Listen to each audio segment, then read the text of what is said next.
നമ്മുടെ സമയം ഒരിക്കലും നമ്മൾ വേസ്റ്റ് ചെയ്യാൻ പാടില്ല. മറ്റുള്ളവർക്ക് വേണ്ടിയിട്ട് സമയം മാത്രം നിങ്ങൾ ഒരു കാരണവശാലും കൊടുക്കരുത്. കാരണം നിങ്ങളുടെ സമയം നിങ്ങൾക്ക് വളരെ വിലപ്പെട്ടതാണ്.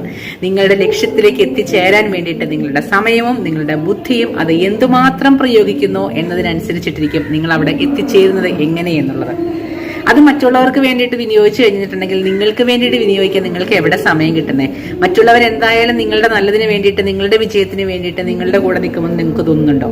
ഒരാളും രക്ഷപ്പെടുന്നത് ഒരു കാരണവശാലും മറ്റുള്ളവർക്കൊന്നും വലിയ താല്പര്യമില്ലെന്നേ. നിങ്ങൾ രക്ഷപ്പെട്ടു എന്ന് കണ്ടു കഴിഞ്ഞാൽ, നിങ്ങൾ നിങ്ങളുടെ ലക്ഷ്യത്തിലേക്ക് വിജയിച്ചു കൊണ്ടിരിക്കുകയാണ്, ഓരോ സ്റ്റെപ്പും നിങ്ങൾ മുന്നോട്ട് പോയിക്കൊണ്ടിരിക്കുകയാണ് എന്ന് മറ്റൊരാൾക്ക് തോന്നിക്കഴിഞ്ഞാൽ, അയ്യോ, അവരുടെ മനസ്സിലെ ആ ഒരു വിഷമം, ഒരു ഭാരമായിരിക്കും. പിന്നെ നിങ്ങളെക്കുറിച്ചുള്ള ചിന്തകളായിരിക്കും. പിന്നെ അവരുടെ ഉറക്കം അവർക്ക് നഷ്ടപ്പെടും. അതിൽ നിങ്ങൾ പരാജയപ്പെടാൻ വേണ്ടിയിട്ട് അവര് എന്തെല്ലാം ചെയ്യാൻ പറ്റുമോ അതെല്ലാം ചിലപ്പോൾ ചെയ്തെന്നും വരും.